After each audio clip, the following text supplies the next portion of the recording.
जो जन्मा है उसकी निश्चित रूप से मृत्यु होगी और जो मरा है उसका निश्चित रूप से जन्म होगा। जन्म और मरण के रोग से छुटकारा कौन दिला सकता है? इस चक्र से निकलने का क्या तरीका है कि हम जान लें कि हम जन्मे नहीं हैं। भाई कुछ ज्यादा नहीं हो गया ये? मतलब कुछ भी।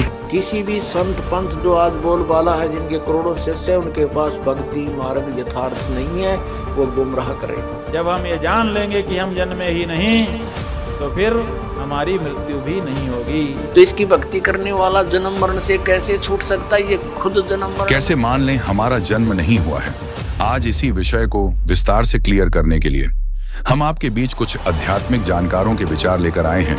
इन आध्यात्मिक जानकारों में एक तरफ हैं अविमुक्तेश्वरानंद सरस्वती जी, तो वहीं दूसरी ओर हैं संत रामपाल जी महाराज। इन आध्यात्मिक जानकारों में किसका ज्ञान उत्तम है? कमेंट करके हमें अपनी राय अवश्य दें। अगर इस चैनल पर आप पहली बार आए हैं तो फटाफट से वीडियो को लाइक और चैनल को सब्सक्राइब जरूर कर दें। तो चलिए वीडियो शुरू करते हैं। चक्र है, जहां से चले वहीं फिर लौट करके आ जाता है। चक्के में आप देखेंगे कि जो भाग नीचे है, जब चक्का चलता है तो वो ऊपर उठता है, लेकिन देखते ही देखते फिर से नीचे आ जाता है। ऐसे ही ये जो जीवन का चक्र है, ये जीवन के साथ साथ मृत्यु लेकर के आता है और मृत्यु अपने साथ फिर जीवन लेकर के आती है। इसीलिए सिद्धांत बन गया जातस्य ही ध्रुव मृत्यु हो ध्रुवम जन्म मृतस्य च। जो जन्मा है उसकी निश्चित रूप से मृत्यु होगी और जो जन्मा नहीं है उसकी मृत्यु कहां से होगी? जो जन्मा है उसकी निश्चित रूप से मृत्यु होगी और जो मरा है उसका निश्चित रूप से जन्म होगा। इस चक्र से निकलने का क्या तरीका है कि हम जान लें कि हम जन्मे नहीं हैं। जब हम ये जान लेंगे कि हम जन्मे ही नहीं तो फिर हमारी मृत्यु भी नहीं होगी, क्योंकि जो जन्मता है उसी की मृत्यु होती है। तो हम कैसे नहीं जन्मे? अच्छा, आप में से किसी ने देखा अपना जन्म? यहां पर जितने भी लोग बैठे हैं, चाहे भाई हों चाहे माई हों, कोई नहीं बता सकते कि मैंने अपना जन्म देखा। लोगों के बताए पर भरोसा करके आप मान रहे हो कि आपका जन्म हुआ। लोग कहते हैं कि मेरे सामने तुम्हारा जन्म हुआ था, तब आप मान ले तो अच्छा आपको याद है आपका जन्म? अच्छा, आपकी मौत आपको पता रहेगी? तो आप ना तो अपने जन्म के साक्षी हैं, ना आप अपनी मृत्यु के साक्षी हैं। जितने लोग मरे, कोई लौट के बताने नहीं आया कि मैं मर गया। इसका मतलब है कि अपनी मृत्यु का भी कोई साक्षी नहीं है। जब हम अपने जन्म और मृत्यु के साक्षी नहीं हैं तो फिर कैसे मान लेते हैं कि जन्म और मृत्यु होती है? का इसीलिए मान लेते हैं कि लोग बताते हैं। अच्छा, लोगों से पूछो कि उन्होंने तुमको देखा है कि तुम्हारे शरीर को देखा है? अरे अभी पूछो ना इसी समय कि हमको देख रहे हो कि हमारे शरीर को देख रहे हो? बोलो आप लोग। आप कहेंगे कि आपके शरीर को देख रहे हैं, उसी में आप हैं, ऐसा अनुमान हम कर रहे हैं। तो हमारे होने का तो आप अनुमान कर रहे हैं, देख तो हमारा शरीर रहे हैं। इसी शरीर का जन्म आपने देखा, इसी शरीर की मृत्यु आप देखेंगे। आपने हमको कभी नहीं देखा। जब हम ही को नहीं देखा तो हमारे जन्म और हमारी मृत्यु को क्या देखेंगे? आत्मा न जन्मता है न मरता है, इसीलिए उसके जन्म और मृत्यु को कोई नहीं देख सकता। जन्मता और मरता है शरीर, उसी शरीर को आपके शरीर वाली आंख देख सकती है, क्योंकि आपकी शरीर की जो आंख है वो भौतिक है और भौतिक चीज जो है वो भौतिक की हुई देख सकती है।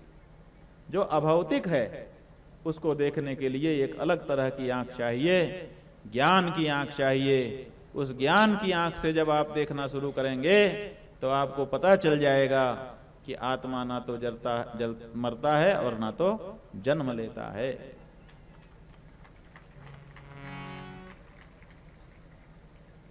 ये शरीर जिसको कह रहे हैं आप देखते हैं, इसको भी पूरा नहीं देखते आप। पूरे शरीर को भी आप नहीं देख सकते। एक तो बाहर से देखते हैं, अंदर नहीं देख सकते। इसके अंदर जो 7 धातु हैं, रस, रक्त, मज्जा, अस्थि, मांस, शुक्र, ये जो 7 धातुएं हैं, इन 7 धातुओं को आप कहाँ देख पाते हैं? आप तो केवल बाहरी दीवार देख पाते हैं शरीर की। तो आप इस स्थूल शरीर को भी पूरा नहीं देख सकते, और इसी स्थूल शरीर के साथ साथ एक सूक्ष्म शरीर भी लगा हुआ है। वो सूक्ष्म शरीर क्या है? क्या वो आप देख पाते हैं? आप स्थूल शरीर को देख पाते हैं कुछ अंशों में, स्थूल शरीर के साथ साथ जो सूक्ष्म शरीर है उसको आप देख ही नहीं पाते। और वो सूक्ष्म शरीर क्या है?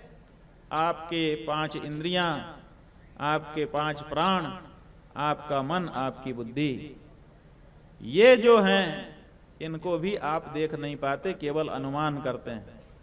प्राणों को किसी ने देखा है?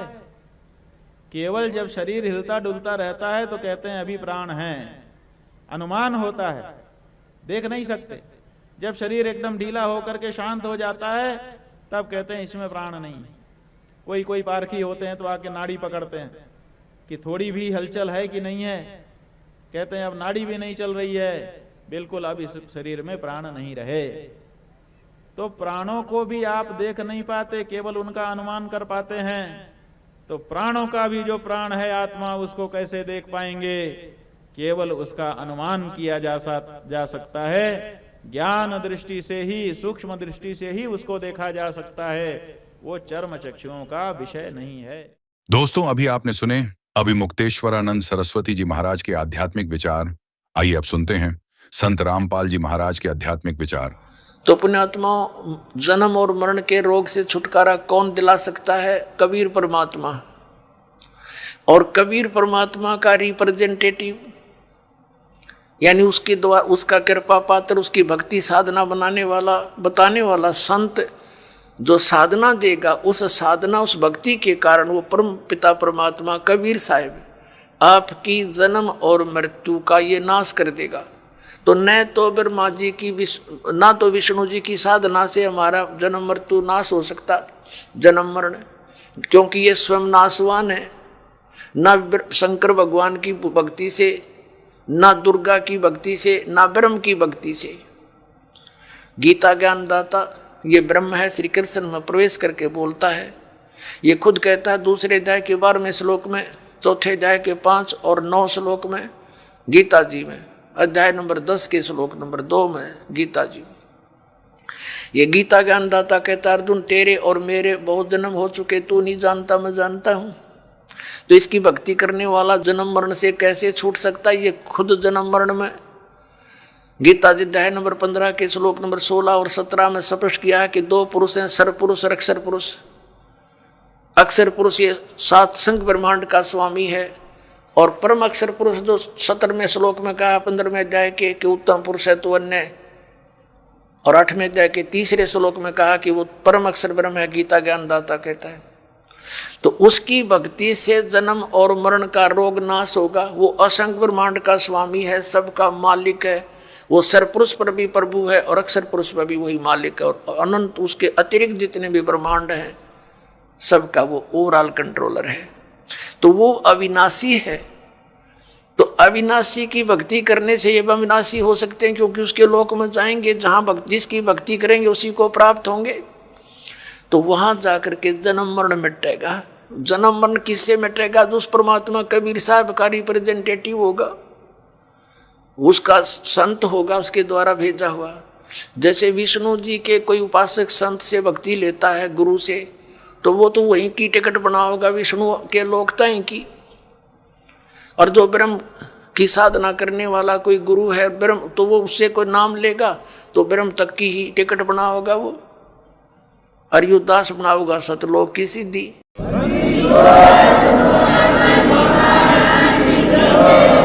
अब फिर क्या बात याद दिलाते परमात्मा, जा सतगुरु की मैं बलिहारी, जो जामन मरण मिटाही। यदि सत भक्ति ना की तो फिर क्या होगा? कुल के लोग जंगल में ले जाके दिन ना ठोक जराही, बांध पिंजड़ी आगे धर लिया, फिर मरगट को ले जाही। मात पिता तेरा कुटुंब कबीला, मसलत एक ठहराई। एक सलाह बन गई सबकी के मर गया भाई, उठाओ उठाओ उठाओ, जल्दी करो, कोई लकड़ी ढूंढ लग जाएगा, और कोई उसने उठा कर पट दे जा धरेंगे शमशान घाट पे। कहते हैं मात पिता तेरा कुटुंब कबीला मसलत एक ठहराई, और बांध पिंजड़ी आगे दर लिया मरगट को ले जाई। अग्नि लगा दिया जद लंबा फूक दिया उस ठाई। अब कर दिया काम, वो शरीर नाश तो करना ही था ना, तो उसमें कीड़े चल जा, ये तो ऐसा शरीर है। इस मिट्टी से हमने सोना बनाना था भक्ति करके, और केवल ये पशु पक्षियों जैसे कर्म किए इस मनुष्य शरीर से हमने नाश कर दिया इस भक्ति का, इस मूलधन का। और फिर आगे की बनेगी जो भक्ति नहीं करके जाते, उसकी आगे कितनी लंबी कहानी बताई है। अब देखो इन नकली गुरुओं ने, हमारे धर्म गुरुओं ने हमारी कैसे दुर्गति करवा रखी है। परमात्मा बताते हैं, गरीबदास साहिब जी परमात्मा से प्राप्त ज्ञान को कैसे डिफाइन करते हैं कि मरने वाले का कर दिया अंतिम संस्कार, उसकी तब मिट्टी भी नहीं छोड़ी, ठाक नहर में गिराए। और फिर क्या आते हैं, कहते हैं फिर पुराण बांध के पंडित आगे और पीछे गुरुड़ पढ़ाई।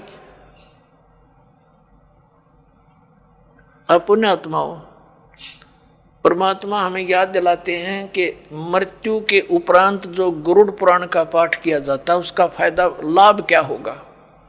गरुड़ पुराण के अंदर ये लिखा हुआ है कि जो प्राणी भक्ति नहीं करता उसको यम ना वो दान पुण्य करता विधिवत, तो यम के दूत पकड़ कर ले जाते हैं, ऐसे रास्ते से ले जाते हैं उसके तांबे की धरती पर से लोह कति जलते हुए नंगे पैरों जाता है।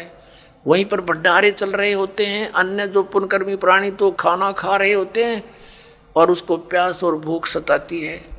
यम के दूतों से कहता मुझे खाना खा लेने दो, तो वो कहते खबरदार तूने खाना नहीं खा सकता क्योंकि तूने पुण्य नहीं किए।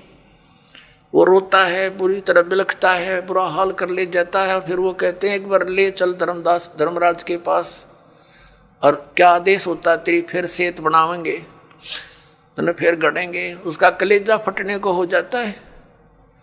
फिर गरुड़ पुराण में बताया गया है कि जो ऐसे जुल्म करता है उसके हाथ कटता है, वो ऐसे कर्म करता है उसकी आंख फूटती है, वो अंधा होता है।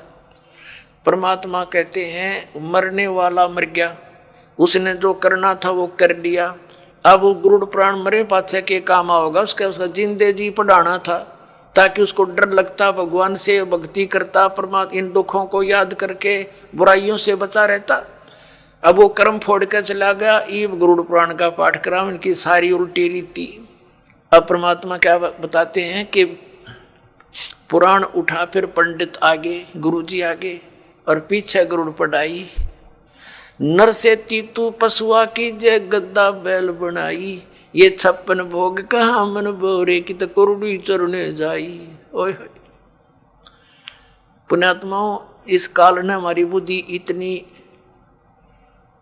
कमजोर कर दी, हम ये सोचते हैं कि हमने जो आज ठाठ हैं मनुष्य जीवन में, जब चाहे भोजन खा लें भूख लगते ही, जब चाहे चाय बनवा के पी लें, काजू किस्मत सेब संतरे खावें, हलवे खीर खा लेते हैं।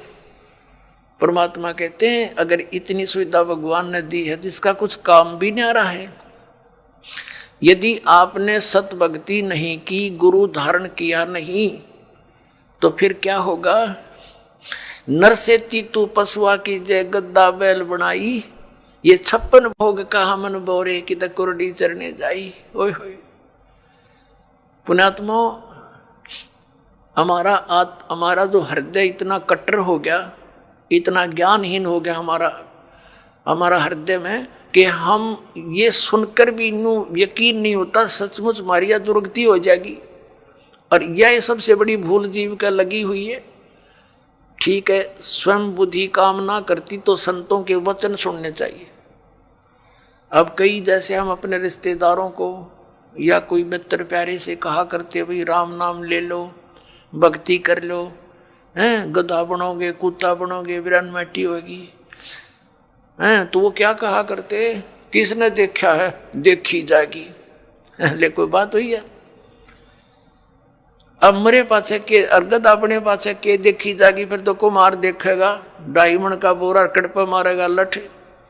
देखना थी देख, बुराई छोड़ भक्ति कर भगवान की। देखो कोई अंधा जा रहा है किसी कुमार्ग पर, गलत रास्ते पर, आगे से कोई आंखों वाला आ गया और उसको कह रहा कि सूरदास ये तेरा रास्ता ठीक नहीं, बहुत भयंकर बियाबान में चला जाएगा, तुझे खा जाएंगे हिंसक जानवर। अब वो यदि होश में है वो अंधा, तो आंखों वाले की बात पर विचार करना चाहिए कि इसने क्यों कहा ये बात, और तुरंत उस मार्ग को त्याग देना चाहिए।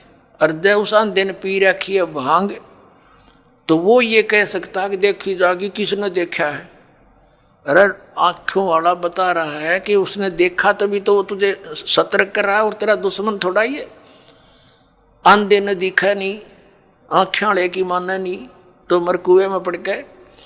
तो ये संत महात्मा जिन्होंने भगवान को देखा और वहाँ का सब विधान से परिचित होकर आए, हमें ज्ञान दिया कि ये दो क्रियाएं तुम कर रहे हो, ये तुम गलत रास्ते जा रहे हो, इनको त्याग दो। अब ये संत महात्मा जो थे ये आंखों वाले थे, ये तत्व ज्ञान युक्त आंखें रखते थे।